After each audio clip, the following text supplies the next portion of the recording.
உச்சநீதிமன்றத்தின் புதிய தலைமை நீதிபதியாக PR கவாய் மே 14ஆம் தேதி பதவியேற்க உள்ளார். கடந்த ஆண்டு நவம்பர் மாதம் உச்சநீதிமன்றத்தின் தலைமை நீதிபதியாக பதவியேற்ற சஞ்சீவ் கண்ணாவின் பதவிக்காலம் மே 13ஆம் தேதியுடன் நிறைவடைகிறது.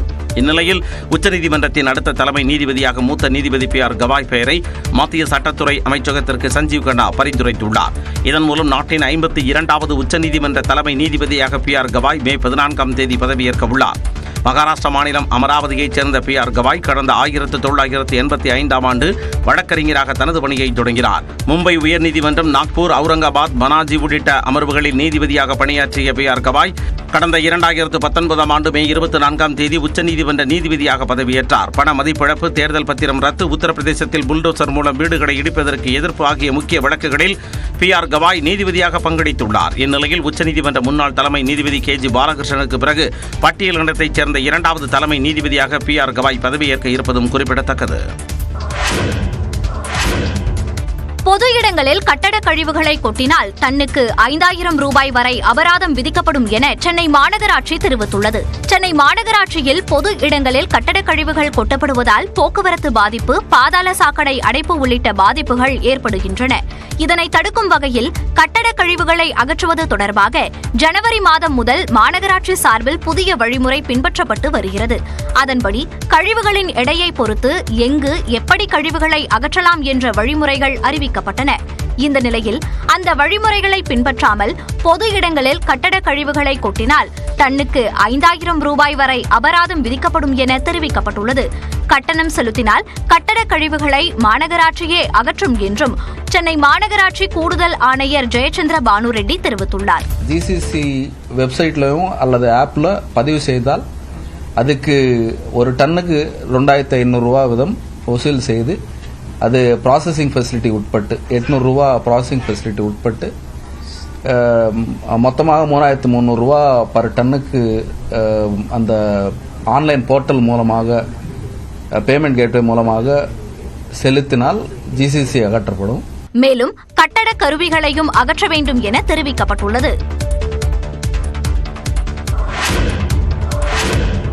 குட்கா முறைகேடு வழக்கில் தாக்கல் செய்யப்பட்ட கூடுதல் குற்றப்பத்திரிகையில் தகவல்கள் விடுபட்டது குறித்து CBI பதிலளிக்க சென்னை உயர்நீதிமன்றம் உத்தரவிட்டுள்ளது. தமிழகத்தில் தடையை மீறி குட்கா பொருட்களை விற்பனை செய்தது தொடர்பான வழக்கை டெல்லி CBI விசாரித்து வருகிறது. வழக்கில் தொடர்புடைய மாதவராவ், சீனிவாசராவ் ஆகிய 6 பேர் மீது ஏற்கனவே குற்றப்பத்திரிகை தாக்கல் செய்யப்பட்டது. இதையடுத்து தாக்கல் செய்யப்பட்ட கூடுதல் குற்றப்பத்திரிகையில் முன்னாள் அமைச்சர்கள் PV ரமணா, C விஜயபாஸ்கர், காவல்துறை முன்னாள் ஆணையர் ஜார்ஜ், முன்னாள் DGP TK ராஜேந்திரன் உள்ளிட்ட 21 பேர் மீது குற்றம் சாட்டப்பட்டிருந்தது. இந்த வழக்கில் கூடுதல் இறுதி அறிக்கையை தாக்கல் செய்த CBI சுமார் 400 பக்கங்கள் கொண்ட ஆவணங்களை காகித வடிவிலும் 492 ஆவணங்களை பென்டிரைவ் மூலமாகவும் வழங்கியிருந்தது. இந்த நிலையில் வழக்கு மீண்டும் விசாரணைக்கு வந்தபோது குற்றம் சாட்டப்பட்டவர்கள் தரப்பில் ஆஜரான வழக்கறிஞர்கள் பென்டிரைவில் பல ஆவணங்கள் இல்லை என வாதிட்டனர். மேலும் இண்டெக்ஸில் உள்ள விவரங்களின்படி பென்டிரைவில் ஆவணங்கள் இல்லாததால் விசாரணை நடத்துவதில் சிரமம் இருப்பதாக தெரிவிக்கப்பட்டது. இதை கேட்ட நீதிபதி பென்டிரைவில் விடுபட்ட தகவல்கள் குறித்து CBI பதிலளிக்க உத்தரவிட்டு விசாரணையை ஏப்ரல் 25ஆம் தேதிக்கு ஒத்திவைத்தார்.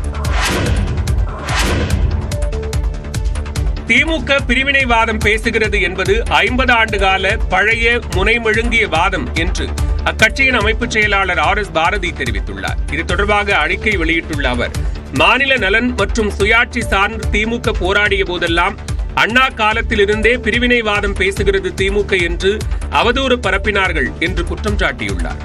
அதே அவதூறை தற்போது அமித்ஷாவின் தமிழ்நாட்டிற்கான புதிய ஏஜென்ட் நயினார் நாகேந்திரன் கூறியிருப்பதாகவும் RS பாரதி விமர்சித்துள்ளார். அதிமுகவில் இருந்த நயினார் நாகேந்திரனுக்கு அண்ணாவின் அடிப்படை சித்தாந்தம் கூட தெரியவில்லை என்று குறிப்பிட்டுள்ள RS பாரதி, ஒற்றுமையை பாதிக்காத வகையில் உரிமையை மீட்டெடுப்போம் என்று முதலமைச்சர் கூறியதன் அர்த்தம் நயினார் நாகேந்திரனுக்கு தெரியுமா என்றும் வினவியுள்ளார். மாநிலத்தில் சுயாட்சி, மத்தியில் கூட்டாட்சி என்பது தமிழ்நாட்டு மக்களின் உணர்விலும் உயிரிலும் கலந்த முழக்கம் என்றும் சுட்டிக்காட்டியுள்ள அவர், மாநில உரிமை பறிப்பிற்கு நயினார் நாகேந்திரன் ஆதரவாக இருந்தால் 2026 தேர்தலிலும் பாஜக டெபாசிட் வாங்காது என்றும் RS பாரதி தெரிவித்துள்ளார்.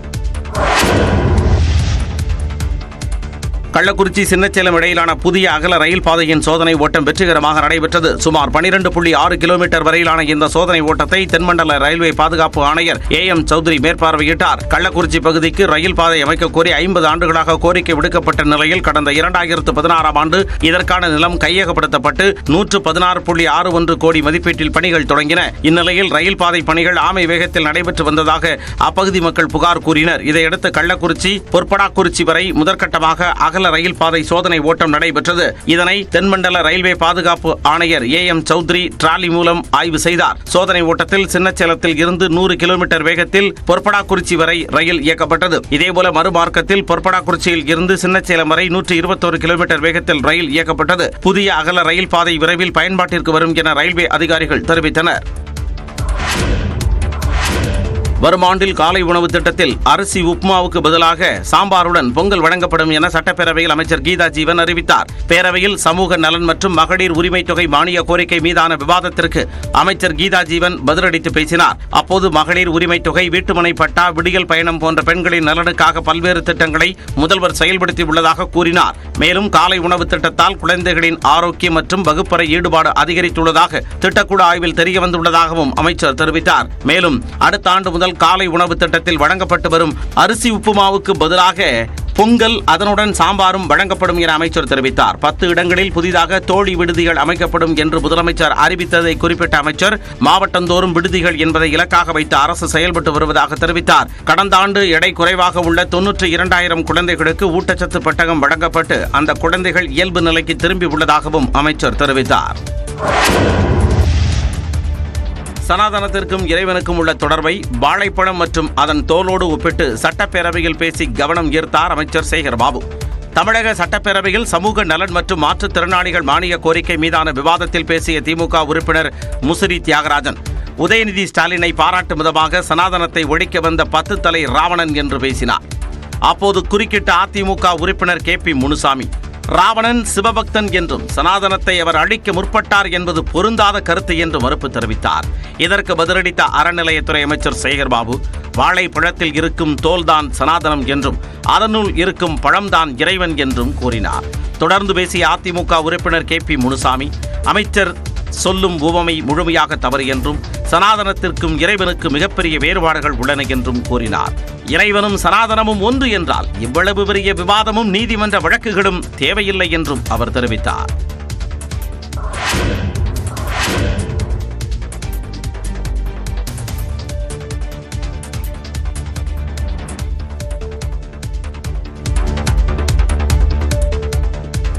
தமிழ்நாட்டில் விற்பனை செய்யப்படக்கூடிய தர்பூசணி பழங்களில் ரசாயன கலப்பு இல்லை என்று தமிழ்நாடு அரசு சென்னை உயர்நீதிமன்றத்தில் தெரிவித்துள்ளது.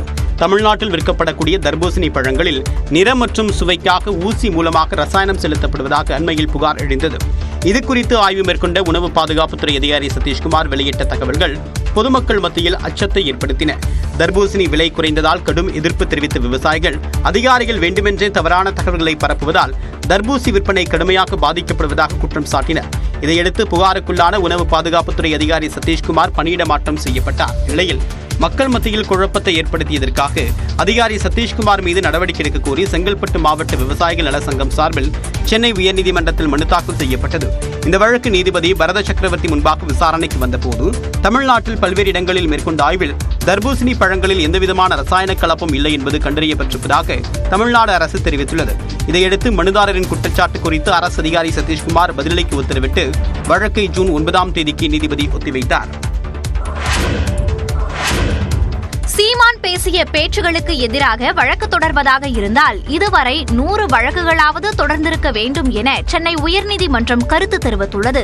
கடந்த ஆண்டு யூடியூப் சேனல் ஒன்றுக்கு பேட்டியளித்த நாம் தமிழர் கட்சி ஒருங்கிணைப்பாளர் சீமான் நீதித்துறையை அவமதிக்கும் வகையிலும் நீதிமன்ற செயல்பாடுகளை மோசமாக விமர்சித்தும் ஆபாச வார்த்தைகளால் பேசியதாக கூறி வழக்கறிஞர் சார்லஸ் அலெக்சாண்டர் என்பவர் தமிழ்நாடு டிஜிபியிடம் புகார் அளித்திருந்தார்.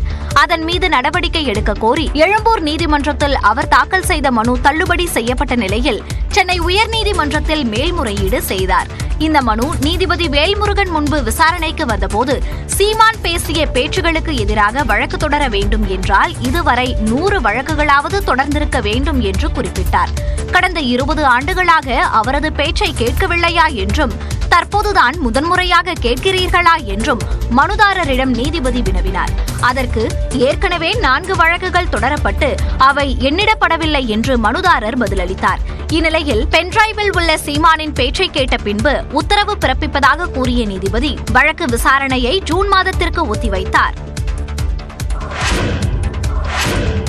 டாஸ்மாக் முறைகேடு மூலம் 1000 கோடி ரூபாய்க்கு மேல் சட்டவிரோத பணப்பரிமாற்றம் நடந்தது சோதனையில் தெரியவந்துள்ளதாக சென்னை உயர்நீதிமன்றத்தில் அமலாக்கத்துறை தெரிவித்துள்ளது. டாஸ்மாக் தலைமை அலுவலகத்தில் அமலாக்கத்துறை நடத்திய சோதனையை சட்டவிரோதமானது என அறிவிக்க கோரி டாஸ்மாக் நிர்வாக இயக்குநர் மனு தாக்கல் செய்தார். இந்த வழக்கு விசாரணையின் போது டாஸ்மாக் தரப்பில் மூத்த வழக்கறிஞர் விக்ரம் சௌத்ரி, அரசு தரப்பில் தலைமை வழக்கறிஞர் PS ராமன் ஆஜராகி வாதிட்டனர். எந்த நம்பிக்கையின் அடிப்படையில் குற்றம் நடந்துள்ளதாக அமலாக்கத்துறை கருதுகிறது என்றும் எதற்காக சோதனை செய்கிறோம் என்பதை அமலாக்கத்துறை தெரிவிக்க வேண்டும் எனவும் அவர்கள் கூறினர். அப்போது குறுக்கிட்ட நீதிபதிகள் அனைத்து துறைகளிலும் ஊழலை ஒழிப்பதுதானே அரசின் நோக்கம் என கேள்வி எழுப்பினர். இதற்கு பதிலளித்த தலைமை வழக்கறிஞர் அதில் மாற்று கருத்து இல்லை எனவும் அதை மாநில அரசு கவனித்துக் கொள்ளும் என்பதால் அமலாக்கத்துறை அல்ல எனவும் கூறினர். தொடர்ந்து அமலாக்கத்துறை சார்பில் வாதிட்ட கூடுதல் solicitor general SP Raju, TASMAC ஊழியர்கள் லஞ்சம் வாங்கியதாக முதல் தகவல் அறிக்கையில் உள்ளதாகவும் சிலர் சட்டவிரோத பணப்பரிமாற்றத்தில் ஈடுபட்டதாக தகவல் கிடைத்ததால் சோதனை நடத்தியதாகவும் தெரிவித்தார். இந்த முறைகேட்டை மறைக்க உயர் அதிகாரிகளுக்கு லஞ்சம் கொடுக்கப்பட்டதாகவும் செந்தில் பாலாஜி தொடர்பானவை உள்பட அனைத்து ஆவணங்களும் தலைமை அலுவலகத்தில் தான் பாதுகாத்து வைக்கப்படும் என்பதால் அங்கு சோதனை நடத்தப்பட்டதாகவும் அமலாக்கத்துறை விவரித்தது. இதையடுத்து டாஸ்மாக் மற்றும் தமிழ்நாடு அரசு சார்பில் வாதங்களை வரும் 22ஆம் தேதி எழுத்துப்பூர்வமாக தாக்கல் செய்ய நீதிபதிகள் உத்தரவிட்டனர். இந்த வழக்கில் தங்களையும் இணைத்துக் கொள்ளுமாறு பாஜக பிரமுகர் மோகன்தாஸ் உள்ளிட்டோர் தாக்கல் செய்த மனுக்களை ஏற்க நீதிபதிகள் மறுத்துவிட்டனர்.